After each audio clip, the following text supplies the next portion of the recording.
episodes of Flipping Miss Ladies podcast show. Woo woo. So last week we had the ladies from I Am History on the show as our special guests, and they posed a question so that they could enter a competition and win some free stuff. So the question was, when was Queen Nzinga born? Now, we had many entries, many entries. Ooh. The answer to the question, first of all, was 1583. And the winner was, or the winner is, drum roll, please. Okay, weak drum roll, but okay. Drum roll winner is Ralph Versatile Honor Chair. Congratulations. Versatile, you have won. We will be in contact with you in terms of how you can collect your winning prize. Okay. Congratulations. Yes, congratulations. Woo-woo! Okay. Is that not our first competition winner? That's brilliant. Yes. What are we talking about today, ladies? Today we're talking about the importance of money in a relationship. Okay. Ooh, it's a big one. This is a big one. Put some wine to the table, not just some Coke. But okay, carry on. So what do you guys think of that? Does in this day and age, is that still a thing for you in terms of your significant other or whoever you might be looking for? Do you know what I mean? How important is money to you in a relationship? I will chime in first. Now, just according to the stats that Judge Judy always mentions on her show, 50% of marriages end in divorce. And the number one reason is money issues.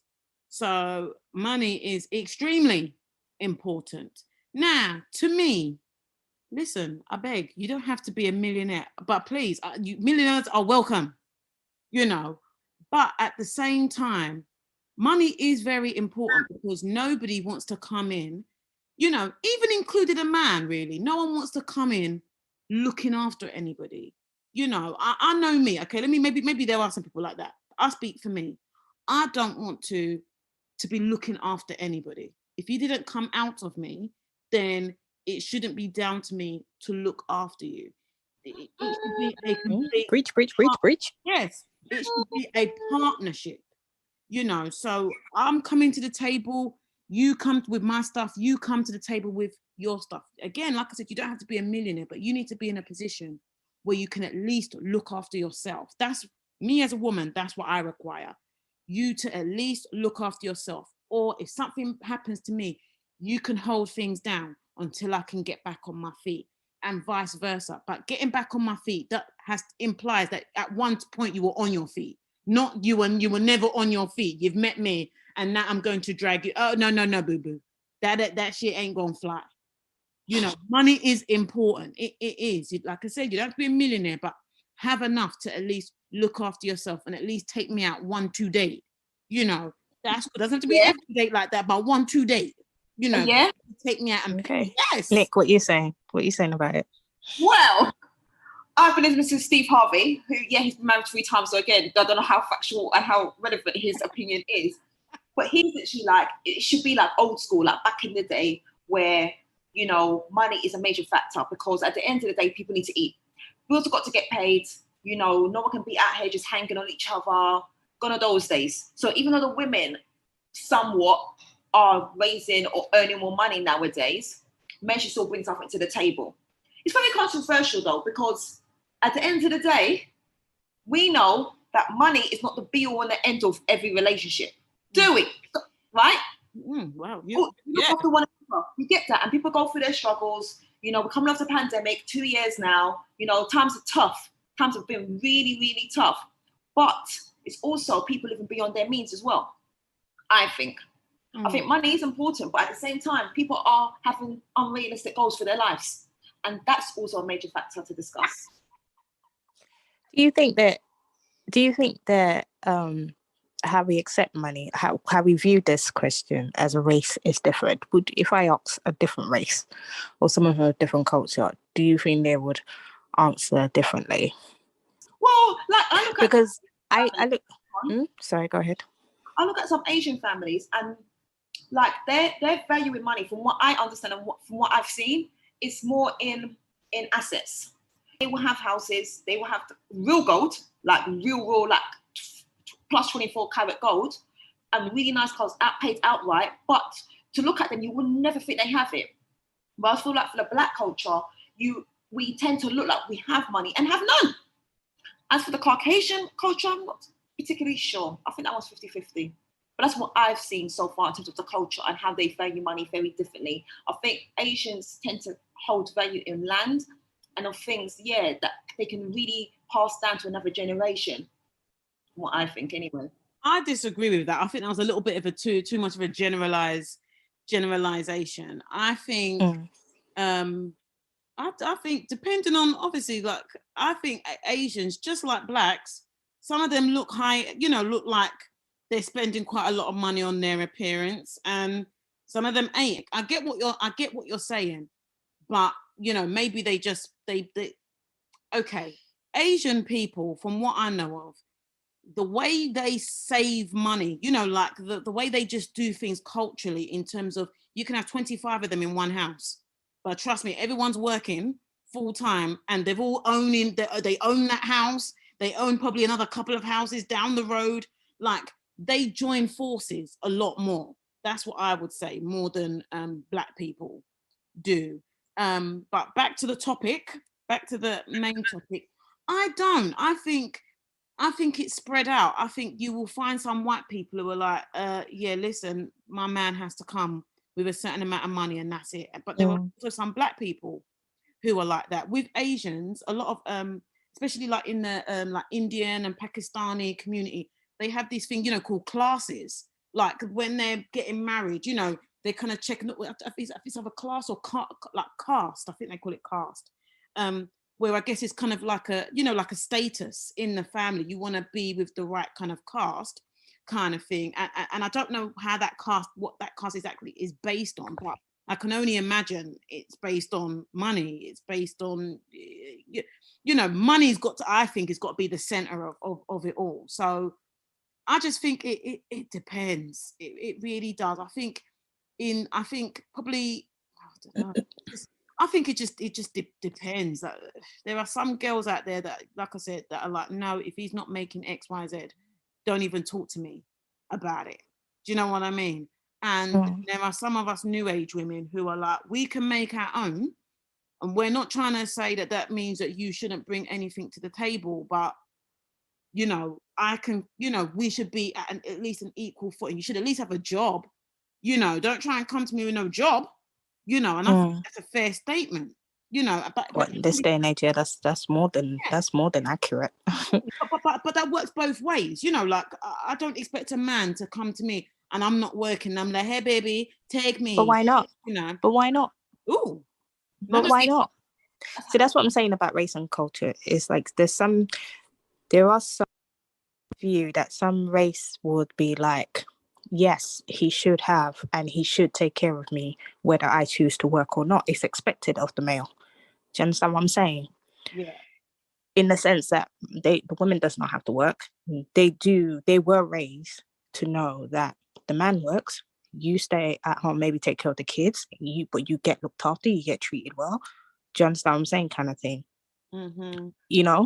But then there are others who raise their children as in, we gotta hustle, we gotta work, you gotta, you ain't gonna let no man trample over you because you ain't got. Do you understand what I mean? But different. That's what I'm saying. Different people raised differently. I think from our Black society, we tend to raise our women to earn for themselves. Yeah. Do you know what I mean? With the mentality of earn from yourself, do for yourself, whatever, not to be dependent on the male. Do you understand what I'm saying? Mm-hmm. Yeah. So therefore, when when they're now in the position of dating or whatever, it's like, well, I can do for myself. I'm okay, sort of thing like that. So if he just comes with, as long as he, just like you're saying, as long as he's got a job, yeah, then that's fine. Whereas other culture, and I'm probably thinking about more the Arabs, like man's got to be, it's expected. Do you know what I mean? I gotta have, it's expected for you to have a good job to take care of me all the way. Yeah. Do you understand what I'm saying? Kind of thing. And I would obviously, I'm sure they do their part at home. Yeah. But I'm just saying that mentality of upbringing is different. Do you understand what I mean? Yeah. I don't know if anyone agrees with that. Yeah, it's definitely down to the family, I would say. Maybe not like down to a certain culture, but yeah, in our black one, in the black culture, sometimes the girls are raised to be a bit more independent and to know that they've got their own savings or that they can earn their own money. So it's definitely important for them going forward. And as you're saying, if about new age women, there are more women working and are more independent, no matter what the type of job is. They're paying their own bills. So it also does depend on the woman, what kind of guy she's looking for. But it's going to be hard if you are a hardworking woman who earns a good amount of money and the partner hasn't got it. It's going to cause conflict somewhere down the line because egos are involved and pride's involved and no one wants to be taken advantage of. So it is important, but how important it is down to the individual, really. Yeah. Fair enough. Okay. Which brings me to the next thing. You guys hearing about all this? What do women bring to the table? What do you think about that? It hits a nerve for me whenever someone asks, "What does a woman bring to the table?" Do you know what I mean? Because I feel like in a relationship, a woman does a lot anyway. Do you know what I mean? Okay, we're talking about money and stuff like that. Even though she might not be the main, she might not earn as much. Do you know what I mean? But the role that the woman plays, I feel like sometimes it can't even be carried by, a male figure. Do you understand what I'm saying? Not that they can't, but sometimes it just can't. Like they say, we can multitask better than anyone. Do you get what I mean? Sort of thing like that. So what do you guys think when even men, it's about asking each other, what do you bring to the table? What would your response be to that? It's a very insulting question. And I'll tell you why, especially when that's directed at a woman. Because the minute that comes up, because I feel like a lot of the time when that question is brought up, it's brought up by a man to a woman. Like, what are you bringing to the table? Because the expectation is that the man is going to be the breadwinner. I'm just saying, like, from my viewpoint, it's usually coming from a man who I guess maybe has got a decent job or whatever. Then it's like, what are you bringing to the table? And straight off the back is, can you cook? Can you clean? Do you work? Are you, can you bear children? I feel like it's all of those kind of things, because I feel like as women, there's so much pressure on us. We're expected to work. People do look down on a lot of women who are stay-at-home mums. That is a job. Being a stay-at-home mum, that is a job.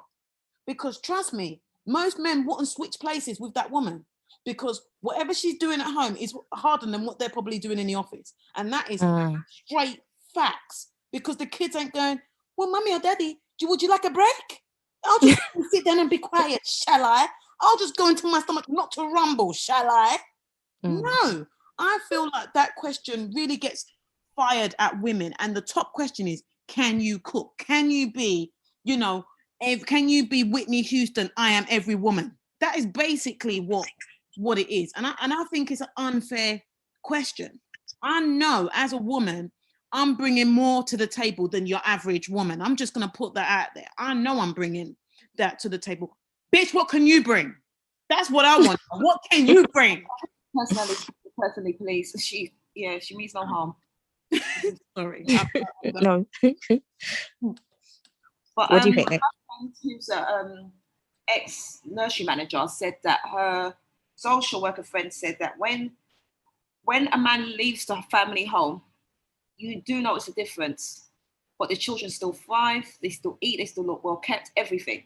But a woman to leave her home, the whole shebang falls apart. The whole shebang. And it's not just because, women tend to cook or all of that kind of stuff, but it's because we encapsulate so many things.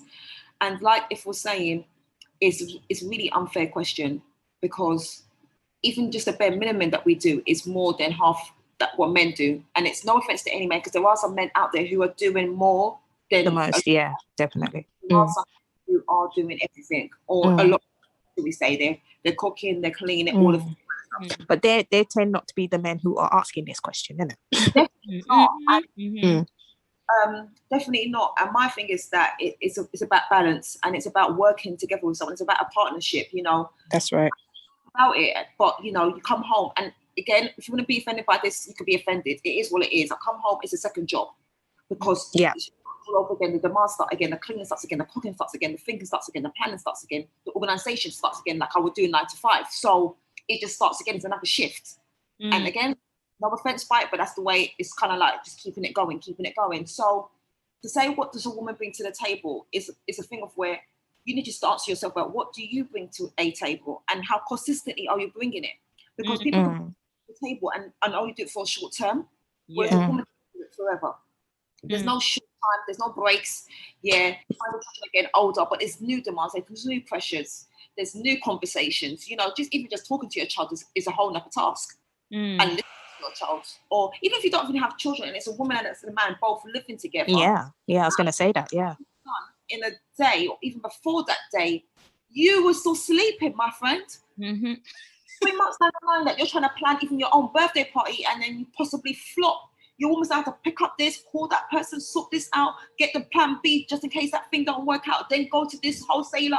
It's a whole nother ball game. And still on top of that, make sure her hair's done, make sure she's gone to work, make sure the house looks good, and all of this kind of stuff. But my thing is that it's not about what you bring to the table to the women.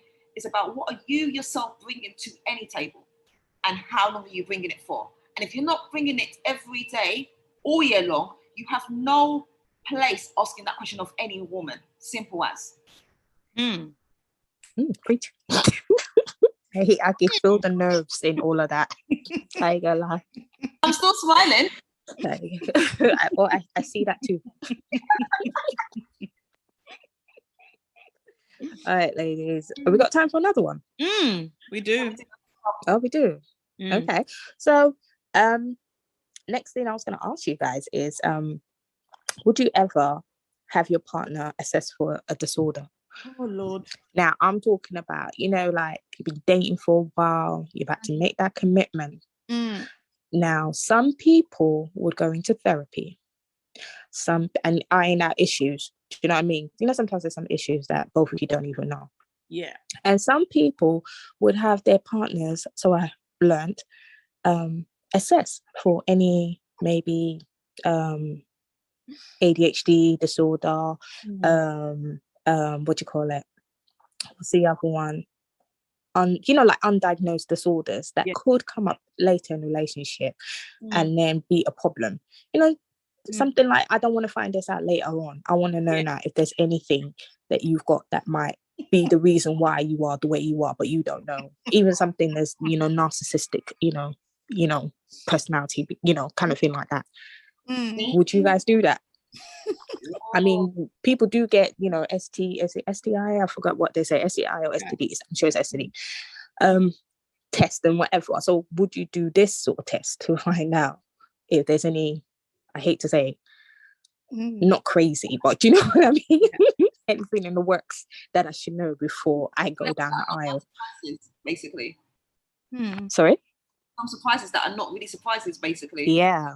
Because the notion is like, if I know that this is what you have, obviously I know what I'm getting myself into down the. Do you understand what I'm saying? So therefore, if you start spilling a little bit of crazy in a relationship or chatting shit or whatever, I know that, okay, this is because this is the way he's wired.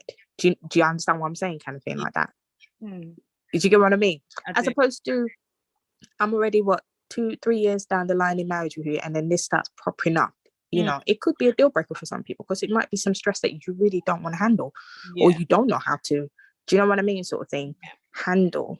Now, would it be a good thing to get yourselves, both of you, not just, you know, because we got our crazies, you know, maybe, you know, father dramas or this and that drama issues that we haven't really, you know, worked out. Do you know what I mean? That could potentially ruin, you know, your relationship in the future, your marriage or whatever.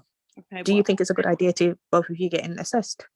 I think it's a great idea if they get assessed. So you see how I said they? If they, okay, now, they, yeah. Now the thing is, because you're okay. Now you heard me laughing. Now I'm not trying to, I'm not trying to, I'm not trying to downplay like disorders, especially like mental health. Mental health, yeah. We're not playing with that, yeah. It's such a serious issue. I'm not trying to make light of it because, and those that know me know I have people diagnosed and undiagnosed in my family with mental health conditions, and I'm not saying that as a joke. This is real life. But in terms of this, what you've brought up now, I won't lie to you. If I could Jedi mind trick my partner into doing it, I already know the way I would do it. Baby, if we're gonna have kids, let's just get everything checked just in case. I will turn it into something else, but I will tell that doctor I want that report first. Don't be put on their lap. I want that report first, because once I get that report, once I see something on that report that I can't handle, I'm like, yeah, baby, it's over. Like maybe you just don't want to deal with that. I mean, I don't blame you for getting that done. I mean, for me, like I said, the main reason why I might want to get that done is if that's something that maybe might be a genetic, something that might be passed on to, so, and not to say that will stop me from being with my partner, but that at least could be something that I would look out for and start researching before starting a family, so that I can be prepared if such gene or such condition is passed on to an offspring. But in a way, I don't blame people for doing it, because there are some people who have issues, they're undiagnosed, and you're getting angry at them. But I guess maybe you would have. But it's not their fault. It wasn't their fault. So I get it, but I won't lie to you. I know some people will be like, no, I want to do it, but now I've got a great excuse to just get out of this relationship. Yeah, but if you've been with them for a while and you're verging on the point of this is going into a committed relationship, like we're about, probably any minute now, someone's going to propose. Yeah. Do you understand what I mean? This is looking, you know what I mean? Yeah. Is it one of those things where you'd be like having that discussion, babe, like, should we, especially when you've gone it through one or two arguments that you just feel like, why do we keep going through this? Why are you so stuck in your ways? Why are you so controlled? Why are you so this and that? Why are you so insecure? Do you know what I mean? Arsehole, that's it. That's the diagnosis. They're just an arsehole. There's no it's not gonna shock. Do you know what I'm saying then? Would it be something that you think, I need to know why this person is this way? Because I feel like down the line, I don't know how many years of this controlling behavior I can take, or this, selfish, tight behavior, stingy behavior I can take. Do you understand what I mean, sort of thing? Yeah. Nick, what are you saying? Yeah, I want to know what you're saying, Nick. I'm saying it really is good to know, but how do you come back from that? Like, you're 2 years, 3 years in, like, you're literally like probably even been proposed to or thought about the wedding and everything, and this is one guy. But then I guess you would do the work and to try to, it's for self-evaluation, because it could be you as well, your loopiness. Do you know what I mean? No. We're testing you, my friends. No. We're testing you. But it would work both ways. Obviously, I don't think any man would agree to it, especially if you ain't doing it. Do you know what I mean? I'll do it. I'll get full support. Don't worry. I can get things done. But obviously, with the results, you would then maybe possibly, work like, okay, so what do we do do you know what I mean? To be able to survive this, you know what I mean, kind of thing like that. Or what do we put in place? What steps do we put in place when he gets really angry? Maybe he's got anger issues. Do you understand what I mean, kind of thing? So what do we put in place so that he doesn't get triggered in this way? Do you know what I mean, sort of thing? Then you put the work in, innit? And then if obviously, I wouldn't test. No, that sounds like work for me. No. I really know that from day one. As much as it's like, it's really good to know certain things, but that's no. Because honeymoon period is good and everyone's hiding stuff, and then when you get in there, you're like, what the fuck? Do you know what I mean? Or it gets even more heightened when the pressure comes on, innit? The pressures of marriage, pressures of having a family, and all of these things. Things pop up a lot more that they didn't know was in there. Anyway, think about that. Do you know why? Because I would rather, like, especially if the person knew that they've got something that's, to be passed on, or something that needs to be managed with medication or counselling or whatever, I would rather they tell me before it gets serious. I would hope. They probably wouldn't, but I would hope. Because if I know after we've got serious And now I'm thinking about that's another task to put on my to-do list. I can't do it. Yeah. That's going to be a headache. I'm just like, it's better if you just know a lot sooner, so then you can really make an informed decision. Yeah. When you're already in there, and it's like kind of like, okay, so now it means that every Wednesday, if you don't have this counselling, like the whole house is going to get blown up. I ain't got time for this. Like for the next 40 years, nah. Yeah. Coming from the beginning, and then we'll see. I'm not testing you, though. Like I'm not disorders. What happens, happens. That's life. Nice. Okay. So should we move on to our celebrity news? We've got some celebrity news to share. Yes. Go on, If. Oh, well, guys, after much speculation, what's my girl? Bad girl, Riri, is pregnant with A$AP Rocky's baby. So happy. Me too. I mean, she's looking cute. Yes, she looks very cute. They look very happy. They've been keeping it under wraps for a good few months. I mean, it's not confirmed exactly how far along she is, but for me, she looks like she's at least 5 months, 5 months pregnant. That's what I would say. Yeah. But you know, she looks very happy. She's glowing, and we're very for her. Yeah, so happy for her. And the other news, which I was kind of watching, was Cardi B has won her lawsuit against vlogger Tasha K. Now, I am very familiar with Tasha K. I used to listen to her, I used to watch and listen to her on YouTube, but sometimes like the way, like I guess maybe the way she delivers her news can be quite aggressive. And it's a point for me where I thought this is a bit too much. It's a bit too much, you know, like the way, you know, really, do you care that much about whoever you're talking about, that you've got that much passion to be? Guys, I love a good old celebrity gossip, but I have a life. Maybe if that was my life, maybe I'd be the same. I don't know, but I don't care so much about someone that I've got to get all this dirt, like, you know, so basically, or spread lies, which is basically what she did. Like, she had over 20 YouTube videos where she is talking about Cardi B, contacting all of Cardi B's old friends, all kinds of accusations that Cardi B used to be almost like a prostitute, basically, like drugging men.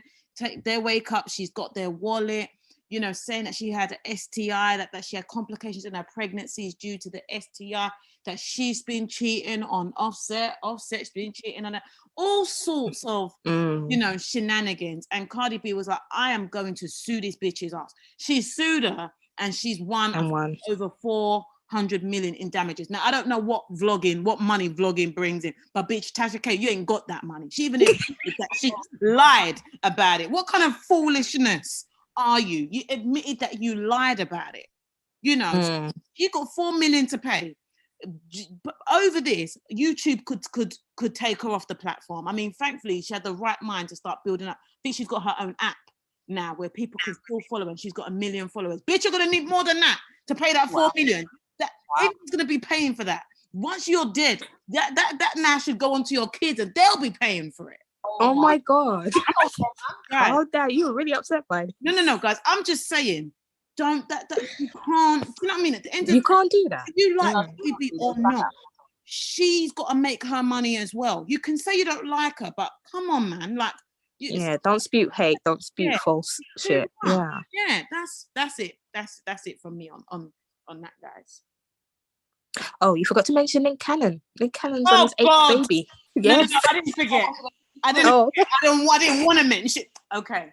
Nick Cannon has baby number 207 on the way with next baby mother. So, okay. Just joking. Nick Cannon is expecting his 8th child. 8th child. This guy's just spreading the love, honestly. And it's the fact that it's just different women. I'm just like, Nick, like, honestly, stick to one. But they're happy. The women are happy. They're taken care of. He's happy. Everyone's happy with the situation. But yeah, on his number 8th. And I don't think that's going to be the last one. I do not think it's going to be. Why stop now, you know? But you know, if it was a woman doing that, different baby daddy and stuff, it would not be looked upon like this in a, okay. You know, it's shocking. Yeah. But it's they ain't no one's spewing hate or whatever on him. Do you know what I mean? Because they know obviously he'll take care, innit? Kind of thing like that. But if it was a woman, boy, she would have been called a hoe and a this and a this by now, you know? But well, I'm gonna call it, he's a hoe and a this and a that. That's what he is. He's a hoe and a this and a that. Well, on that note, we've come to the end of the show. As always, guys, follow us, YouTube, Twitter, SoundCloud, Podbean, Instagram, iTunes, Spotify. You can email us at freepms.ladies@gmail.com. I'm your girl, Queen P. I'm Snoop. I'm Nick. Bye. Bye.